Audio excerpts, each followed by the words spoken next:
Greetings everyone, and welcome to another WIS Technology tutorial. In today's lesson I'm going to be talking a bit about yesterday's exciting announcement of the Google Classroom Calendar integration. Now, if you were anything like me yesterday, you spent a good part of the day refreshing your browser, awaiting the arrival of the calendar because everybody else was getting it before you. But when it finally came, I was really excited about it, and I'm still very excited about it. In fact, I want to demonstrate how you can extend this calendar a bit more to the rest of the school. So I'm looking here at a calendar view, and my question is, if every classroom has a Google Calendar associated with it, that also translates into either 5 or so extra emails to parents about subscribing to the public-facing calendar of the Google Classroom. Now, I've always been a fan of reducing the amount of email communication, and I think it'd be smarter to reverse that process and have parents come to a directory of Google Classroom calendars that is easily searchable.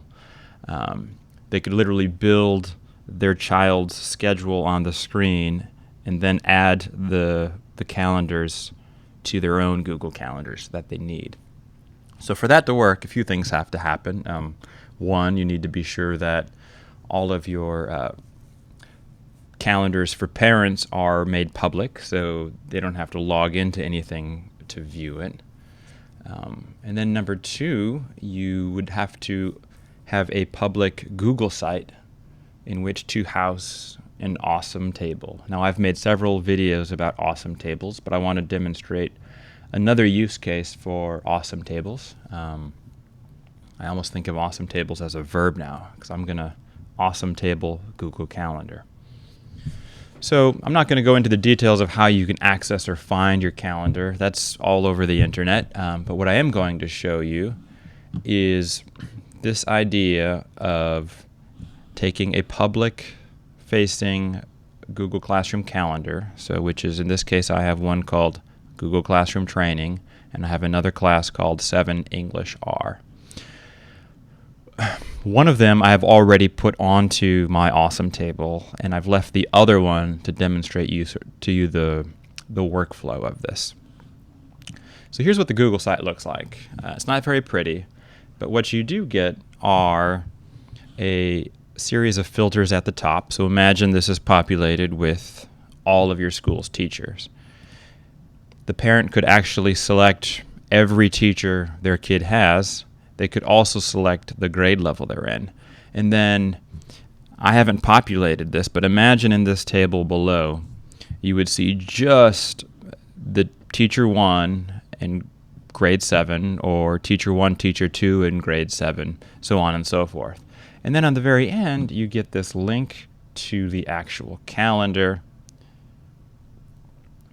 And from here, we all know what we're doing. We can add the calendar by clicking on the plus Google Calendar at the bottom. Another great use for something like this is for administrators. So if a parent calls in and is saying, well, I don't understand why so-and-so is doing this type of homework, and you're scrambling, you want to take a look at it, but you really have no access to it, and it's going to take you time to find it. So as a principal or assistant principal, having something like a homework calendar directory can make it really easy for you to locate the information you need. So here's how I set up the form, and this does require some effort on the part of all teachers to input the proper information. I think in a real use case, I would actually have an image of how to paste or where to locate the URL of the Google Classroom calendar.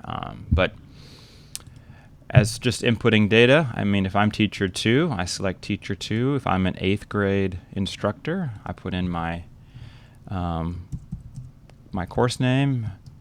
Google is great. And then this is where I would paste in my calendar. But because I'm putting in a sort of a real calendar here, I'm going to say this one is 7 English